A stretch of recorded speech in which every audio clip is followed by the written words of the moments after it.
Assalamualaikum warahmatullahi wabarakatuh. Hamdan wa syukran lillah, salatan wa salaman ala rasulillah, amma ba'du.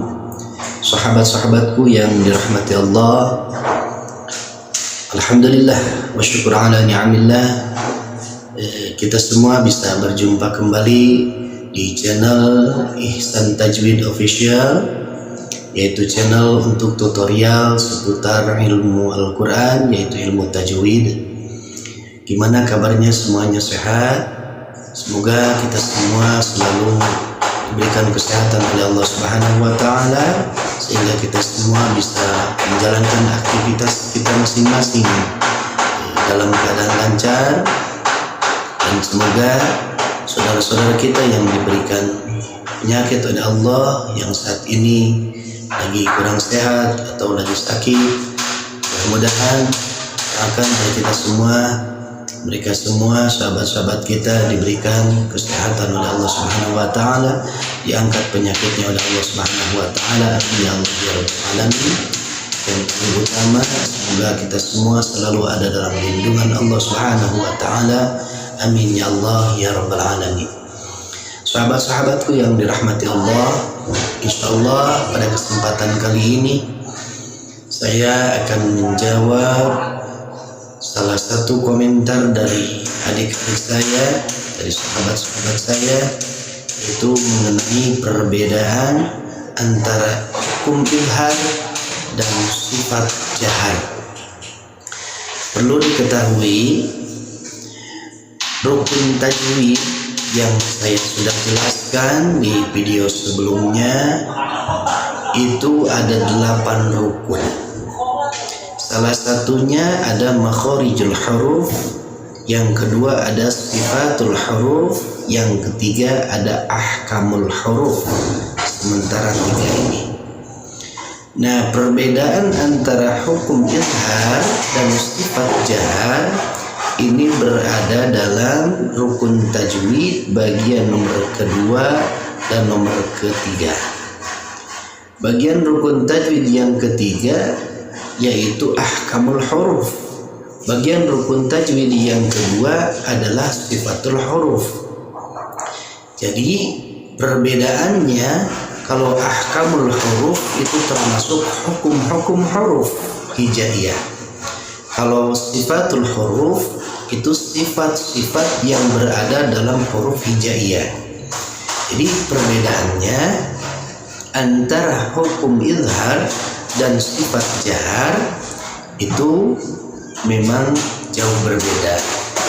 Tapi kalau kita lihat, izhar itu termasuk ahkamul huruf, bagian dari hukuman nun mati dan tanwin. Hukuman nun mati dan tanwin itu hukum. Nah, diantaranya dijelaskan dalam kitab Tuhfatul Atfal karangan Syekh Sulaiman Al-Jamzuri. Diantaranya linuni intaskun walid tanwini arba'u ahkamin fakhudh tabyini. Wal awwalul izhar qabla al-ahrufi lil halqi sittun rutibat fal ta'rifi. Yang pertama dari hukum dari ahkamun nuni sakinah wa tanwin itu ada yang disebut hukum izhar. Izhar mempunyai 2 makna. Yang pertama makna lugot. Makna lugot ialah al-bayan. Al-bayan itu artinya kadar-kadar jelas. Kalau bahasa jelas itu sama jahar, itu sama. Jahar jelas, al-bayan jelas, izhar jelas. Jadi kalau al-bayan itu jelas, sifat jahar juga jelas. Tapi perbedaannya, kalau izhar dari hukum nun mati dan tanwin, kalau jahar itu sifat dari sifatul huruf. Nah, jadi jelas. Di antaranya perbedaan antara hukum izhar dan sifat jahar. Nah, itu perbedaannya. Kalau izhar menurut Google itu al-bayan, jadi sekedar jelas. Nah, tapi yang dimaksud oleh ulama, diantaranya menurut istilah izhar, menurut istilah ikhraju kulli harfin min makhrajihi ma'a adamil gunnah, mengeluarkan setiap huruf hijaiyah dari makhrajnya serta tidak pakai gunnah. Jadi kalau kita contohkan nun mati bertemu dengan huruf izhar yang 6 yang dirumuskan oleh Syekh Sulaiman Al-Jamzuri dalam kitab Tuhfatul Atfal, hamzun fahaun thumma ainun ha'u muhmalatani thumma ghainun kha'u.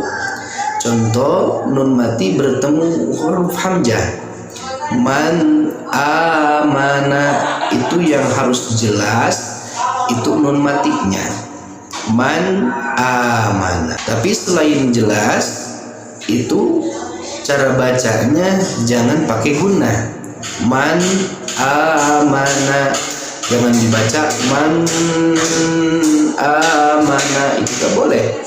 Nah, itu perbedaan antara jelasnya hukum izhar. Jadi yang dijelaskan itu huruf nun matinya atau tanwinnya. Tapi kalau sifat jahar itu sifat yang diterapkan oleh ulama ahli tajwid di huruf yang mempunyai sifat jahar. Di antaranya kurang lebih ada 18 huruf yang mempunyai sifat jahar. Di antaranya selain daripada huruf yang ada dalam rumus fahathahu syakhsun sakat, fahathahu syakhsun sakat, huruf yang 10 itu samar membacanya karena sifatnya sifat hamas. Selain daripada sifat hamas yang 10 itu jumlahnya 18. Jadi yang 18 huruf itu dibacanya jahar, jelas. Nah, jahar ada 2 makna, di antaranya makna menurut lugah, makna menurut istilah. Nah, sebelumnya saya sudah jelaskan makna lugah itu al-i'lanu, sekedar jelas menurut lugah. Ada jahar menurut istilah.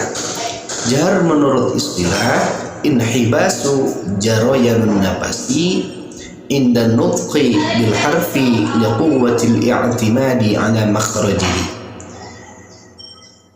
Tertahan berjalannya napas dikala mengucapkan huruf